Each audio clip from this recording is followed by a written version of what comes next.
दोस्तों, स्वागत है आप सभी का हमारे अपने यूट्यूब चैनल प्रेमचंद लेक्चर्स में। तो दोस्तों, जैसा कि हम लोग जानते हैं कि अब बोर्ड परीक्षाएं बहुत ही नज़दीक आ चुकी हैं, इसलिए अब आपको हार्ड स्टडी से स्मार्ट स्टडी की ओर चलना पड़ेगा। इसलिए आज हम लोग लाए हैं class 12th physics 20 most important question, जो कि हम यूनिट 1 से लेकर 4 तक के बीच बताएंगे।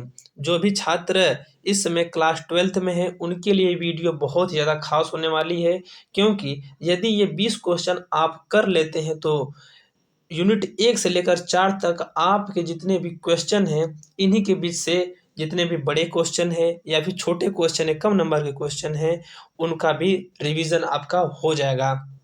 चलिए वीडियो को शुरू करते हैं बिना देर किए हुए। तो दोस्तों, क्लास 12th फिजिक्स का आज हम लोग 20 इंपॉर्टेंट क्वेश्चन देखेंगे।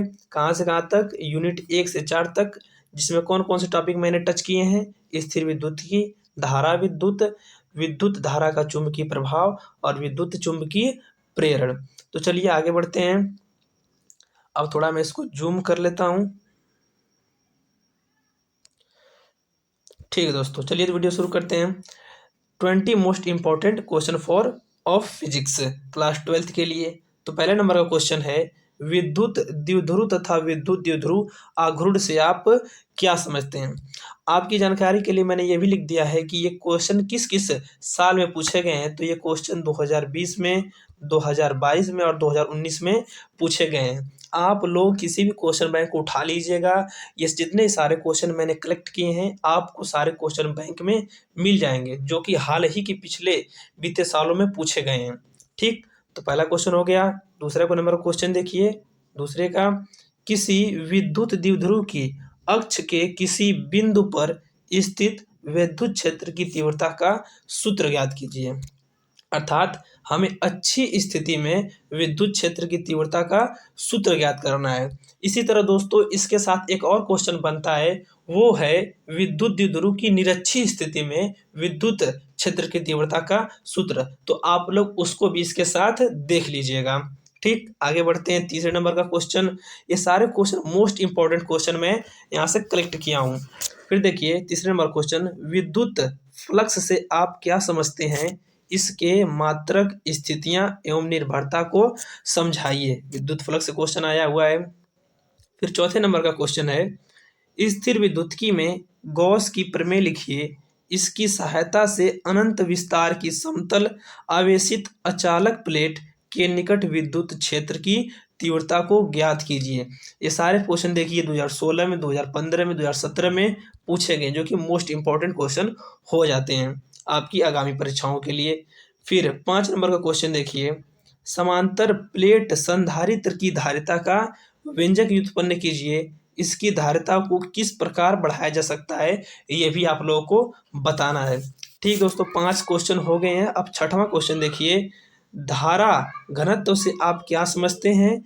इसका मात्रक भी लिखिए। जो कि अब ये क्वेश्चन विद्युत धारा से आ गया, स्थार गतिकी से आ गया। ठीक, 6 नंबर क्वेश्चन हो गए। अब 7 नंबर क्वेश्चन देखिए, अपवाह या अनुगमन वेग क्या होता है? अनुगमन वेग और धारा घनत्व के बीच संबंध स्थापित कीजिए। जो कि वेरी वेरी इंपॉर्टेंट क्वेश्चन हो जाता है, क्योंकि मैं देखता हूँ ये हर साल बोर्ड एग्जाम में रिपीट करता ही करता है। तो आप लोग इस क्वेश्चन को बढ़िया से प्रैक्टिस कर लीजिएगा। ठीक, तो आगे बढ़ते हैं। 8 नंबर का क्वेश्चन, अनओमीय प्रतिरोध से आप क्या समझते हैं? इसका एक उदाहरण भी दीजिए, जो कि 2020 में पूछा गया है। फिर आगे देखिए 9वां क्वेश्चन, सेल के आंतरिक प्रतिरोध से आप क्या समझते हैं? सेल के आंतरिक प्रतिरोध से आप क्या समझते हैं? जो कि किरचॉफ वाले चैप्टर से लिया गया है, जो कि 2019 और 2018 में क्वेश्चन पूछा गया था। अगला सवाल देखिए 10 नंबर, विद्युत परिपथ संबंधी किरचॉफ के दोनों नियमों का उल्लेख कीजिए और उनको परिपथ बनाकर समझाइए। किरचॉफ के दोनों नियमों का हमें क्या करना है? परिपथ बनाकर उनका उल्लेख करना है।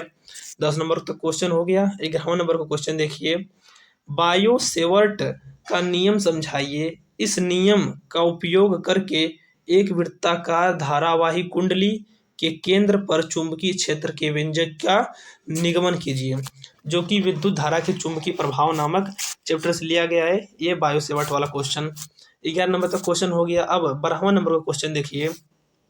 एम्पियर के परिपथी नियम का एम्पियर का परिपथी नियम लिखिए। इसकी सहायता से किसी धारावाही परिनालिका के भीतर चुंबकीय क्षेत्र की तीव्रता का व्यंजक ज्ञात कीजिए। जो कि मेरी वेरी वेरी इंपॉर्टेंट क्वेश्चन आता है, क्योंकि 2020 देखिए, 2020, 2022, 2018, 2017 में लगातार पूछा हुआ है। फिर आगे देखिए 13 नंबर का क्वेश्चन। दो समांतर धारावाही चालकों के बीच लगने वाले बल के लिए सूत्र की स्थापना कीजिए तथा इसकी सहायता से 1 एम्पियर की परिभाषा दीजिए। जो कि अभी पिछले साल 2022 में पूछा गया था, 2020 में भी पूछा था। आगे देखिए 14 नंबर क्वेश्चन। सिद्ध कीजिए कि एक समरूप त्रिज्य चुंबकीय क्षेत्र में धारावाही कुंडली पर आरोपित बल युग्म tau is equal to NIAB होता है। यहाँ प्रतीकों के सामान्य अर्थ हैं। जहाँ पर देखिए टाउ तो क्या है, बलयुग्म है। एन क्या है, फेरों की संख्या है कुंडली में। आई धारा है, ए क्षेत्रफल है, और बी यहाँ पर चुंबकीय क्षेत्र है। ठीक, अब आगे बढ़िए 15 नंबर क्वेश्चन पर। किसी धारामापी को अमीटर तथा वोल्ट मीटर में कैसे परिवर्तित किया जाता है। ये भी क्वेश्चन अभी 2015, 2016, 2017 तक पूछा था। फिर उसके बाद अभी तक नहीं पूछा, इसलिए मैंने यहाँ पर लिखा नहीं है। ठीक दोस्तों, ठीक है, आगे बढ़ते हैं 16 नंबर क्वेश्चन पर। नति या नमन कोण से आप क्या समझते हैं। वेरी मोस्ट इंपॉर्टेंट क्वेश्चन 2020, 2022, 2019 लगातार पूछा हुआ है। फिर आगे देखिए 17 नंबर क्वेश्चन पर। भू चुंबकत्व के अवयव क्या हैं।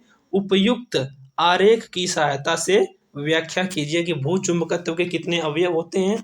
चित्र बनाकर उनके क्या करना है, व्याख्या करना है। जो कि 2019 और 2018 में पूछा था। आगे बढ़ते हैं। अब देखिए ये मोस्ट इंपॉर्टेंट क्वेश्चन में से एक है, 18 नंबर क्वेश्चन। स्वप्रेरण गुणांक व अन्योन्य प्रेरक गुणांक की परिभाषा दीजिए। बहुत ज़्यादा मोस्ट इंपॉर्टेंट क्वेश्चन है। 2022, 2020 और 2015 में पूछा गया है, और पिछले साल ही पूछा गया था। फिर 19 नंबर क्वेश्चन है। विद्युत चुंबकीय प्रेरण से आप क्या समझते हैं। विद्युत चुंबकीय प्रेरण संबंधी फैराडे के नियम को समझाइए। यह भी काफी इंपॉर्टेंट क्वेश्चन है। फिर 20वां नंबर का क्वेश्चन देखिए, जो कि अंतिम क्वेश्चन है हमारे इस टॉपिक का। भंवर धाराएं क्या है, इसके दो उपयोग लिखिए। जो कि 2018 और 2019 में पूछा गया था। तो दोस्तों इस प्रकार हम लोग का 20 क्वेश्चन खत्म हो जाता है। यदि आप लोगों को दोस्तों वीडियो अच्छी लगी हो तो वीडियो को प्लीज़ लाइक कीजिए और सब शेयर कीजिए दोस्तों में अपने, और चैनल पर नए हैं तो चैनल को सब्सक्राइब कर लीजिएगा ज़रूर से ज़रूर। तो बस दोस्तों आज के लिए इतना ही। मिलते हैं किसी नेक्स्ट वीडियो में, तब तक के लिए धन्यवाद। बढ़िया रहिए, खुश रहिए और पढ़ते रहिए।